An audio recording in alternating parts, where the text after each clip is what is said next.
Hello my dear students, welcome to my channel alpha knowledge box. इस video में आज हम कक्षा 6 विषय हिंदी के पीरियोडिक टेस्ट फर्स्ट के एक क्वेश्चन पेपर को डिस्कस करने वाले हैं और ये क्वेश्चन पेपर केंद्रीय विद्यालय के स्टूडेंट्स के लिए है। अगर आपको PT1 पेपर की PDF चाहिए तो सभी पेपर की PDF आपको मेरे टेलीग्राम चैनल पर मिल जाएगी और टेलीग्राम चैनल की लिंक आपको इसी वीडियो के डिस्क्रिप्शन बॉक्स में मिल जाएगी।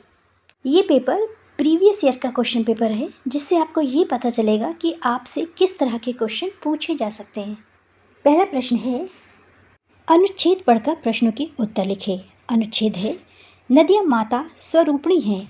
मानव सभ्यता के विकास में उनका महत्वपूर्ण योगदान रहा है। मानव जीवन के लिए यह आवश्यक है। ये जीवनदायिनी है। नदियों के किनारे ही मानव ने अपनी पहली बस्ती बसाई और खेती करना शुरू किया। नदियों के जल से सिंचाई तथा भूमि की उर्वरता शक्ति बढ़ाने में महत्वपूर्ण योगदान दिया है। आधुनिक युग में पनबिजली परियोजना नदियों पर ही निर्भर है। इतना ही नहीं, सदियों से नदियाँ गांवों और शहरों की गंदगी भी अपने साथ बहाकर ले जाती रही हैं, फिर भी वे हमारे लिए कल्याणकारी हैं। अनुच्छेद से पहला प्रश्न पूछा गया है, मानव ने अपनी पहली बस्ती कहाँ बसाई। यहाँ पर देखिए, नदियों के किनारे मानव ने अपनी पहली बस्ती बसाई। यहाँ तक। दूसरा प्रश्न है, नदियों ने मानव जीवन में क्या योगदान दिया है। यहाँ पर देखिए, नदियों के जल ने या नदियों ने सिंचाई तथा भूमि की उर्वरा शक्ति बढ़ाने में महत्वपूर्ण योगदान दिया है। तीसरा प्रश्न है, नदियों पर कौन सी परियोजना निर्भर है। यहाँ पर देखिए, पनबिजली परियोजना नदियों पर निर्भर है। अगला प्रश्न है, नदियों को माता क्यों कहा गया है। नदियों को माता इसलिए कहा गया है क्योंकि सदियों से नदियाँ तरह तरह से हमारे लिए आवश्यक हैं। हमें तरह तरह की सुविधा प्रदान करती हैं, हमारा भरण पोषण करती हैं। उत्तर में आप लिखेंगे, क्योंकि ये नदियाँ हमारी आरंभिक काल से ही माँ की बातें भरण पोषण करती आ रही हैं, इसलिए नदियों को माता कहा गया है।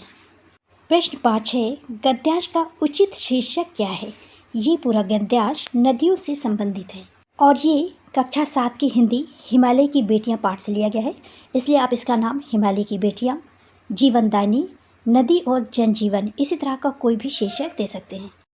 प्रश्न नंबर 2 है, निम्नलिखित प्रश्नों के उत्तर दें। पहला प्रश्न है, वीर शब्द का विलोम शब्द है डरपोक, बहादुर, कमजोर या कायर। वीर शब्द का विलोम शब्द है डरपोक। दूसरा प्रश्न है, हवा का पर्यायवाची शब्द है मेघ, पवन, सरिता, तोय। हवा शब्द का पर्यायवाची है पवन। अगला प्रश्न है, बचपन पाठ के लेखक कौन है। कृष्णा सोबती, प्रेमचंद्र, विनय महाजन, विष्णु प्रभाकर। बचपन पाठ की लेखिका है कृष्णा सोबती। अगला प्रश्न है, चिड़िया ने अंडे कहाँ दिए थे। छत पर, कार्निस पर, खिड़की पर या पेड़ पर। चिड़िया ने अंडे दिए थे कार्निस पर। पांचवा प्रश्न है, केशव और श्यामा ने चिड़िया के खाने के लिए क्या बिखेरा। गेहूं, मक्का, चावल या जौ। केशव और श्यामा ने चिड़िया के लिए चावल बिखेरा था। प्रश्न 2 का अंतिम प्रश्न है, चिड़िया को किन चीज़ों से प्यार है। नदी से, जंगल से, अन्न से या उपर्युक्त सभी से। तो सही उत्तर है उपर्युक्त सभी से। उसे सभी से प्यार था। प्रश्न 2 का अंतिम प्रश्न जा है, छा नहीं है। इनमें से गलत वर्तनी वाला शब्द है आशीर्वाद, उज्ज्वल, स्वतंत्रता या आविष्कार। गलत वर्तनी वाला शब्द है उज्ज्वल, क्योंकि यहाँ पर पूरा जा होना चाहिए। प्रश्न नंबर 3 है, निम्नलिखित गद्यांश को पढ़कर पूछे गए प्रश्नों के उत्तर दें। गद्यांश है, पिछली सदी में तेज रफ्तार वाली गाड़ी वही थी। कभी कभी हवाई जहाज देखने को मिलते। दिल्ली में जब भी उनकी आवाज़ आती, बच्चे उन्हें देखने बाहर दौड़ते। दिखता एक भारी भरकम पक्षी उड़ा जा रहा पंख फैलाकर, यह देखो और वह गायब। उसकी स्पीड ही इतनी तेज़ लगती। हाँ, गाड़ी के मॉडल वाली दुकान के साथ एक और ऐसी दुकान थी जो मुझे कभी नहीं भूलती। यह वह दुकान थी जहाँ मेरा पहला चश्मा बना था। वहाँ आँखों के डॉक्टर अंग्रेज़ थे।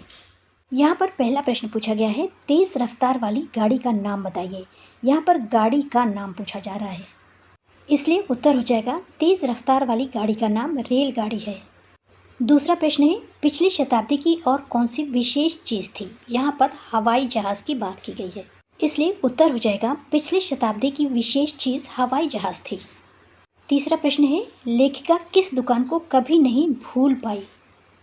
यहाँ पर देखिए, एक और ऐसी दुकान थी जो मुझे कभी नहीं भूलती। यह वह दुकान थी जहाँ मेरा पहला चश्मा बना था। इसलिए उत्तर हो जाएगा लेखिका उस दुकान को कभी नहीं भूल पाई थी जहाँ उसका पहला चश्मा बना था। चौथा प्रश्न है, पाठ और लेखिका का नाम बताइए। पाठ का नाम है बचपन और लेखिका का नाम है कृष्णा सोबती।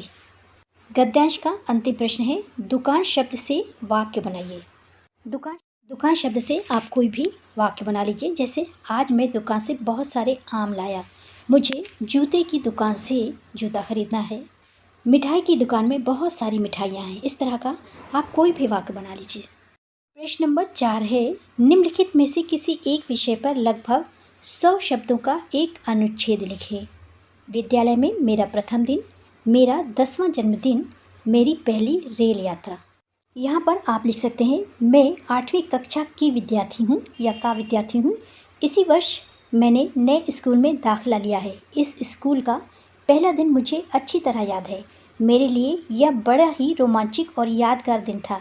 मैं एक दिन पहले से ही बहुत खुश और उत्तेजित थी। यह था, पिताजी मेरे लिए नया स्कूल बैग, पुस्तकें लाए थे और मेरे लिए नई यूनिफॉर्म भी सिलाई थी। माँ ने कुछ सीखें थी और पिताजी ने उत्साह भरे शब्दों के साथ मुझे स्कूल के लिए रवाना किया। स्कूल बस से मैं समय पर स्कूल पहुंच गया। कक्षा में सभी विद्यार्थियों से उनके नाम आदि के बारे में जानकारी ली गई। इसके बाद हम वापस अपनी अपनी कक्षाओं में चले गए। फिर 2 पीरियड के बाद गेम पीरियड आया। मैंने खो खो खेला। यह मेरा पसंदीदा खेल है। छुट्टी की घंटी बजने पर बच्चे उछल कूद करते हुए विद्यालय परिसर से बाहर आ गए। बाहर खड़ी स्कूल बस में बैठकर हम अपने अपने घरों को आ गए।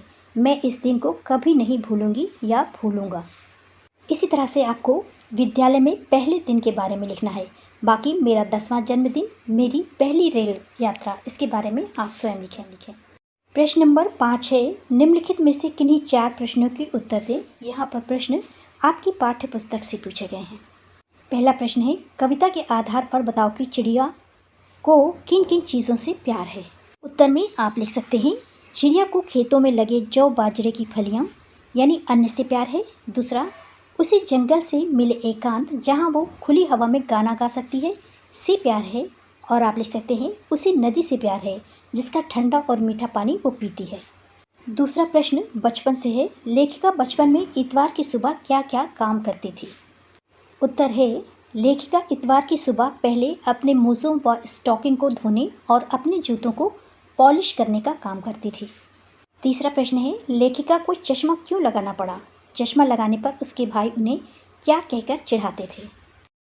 लेखिका को नज़र कमज़ोर होने के कारण चश्मा लगाना पड़ा। लेखिका के चश्मा लगाने पर इनके चचेरे भाई उसकी सूरत को लंगूर की सूरत कहकर चिढ़ाते थे। चौथा प्रश्न है, केशव और श्यामा ने चिड़िया के अंडों की रक्षा की या नादानी।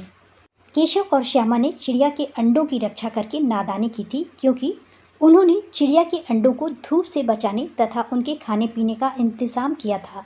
इससे चिड़िया ने उन्हें गंदे मानकर नीचे गिरा दिया था।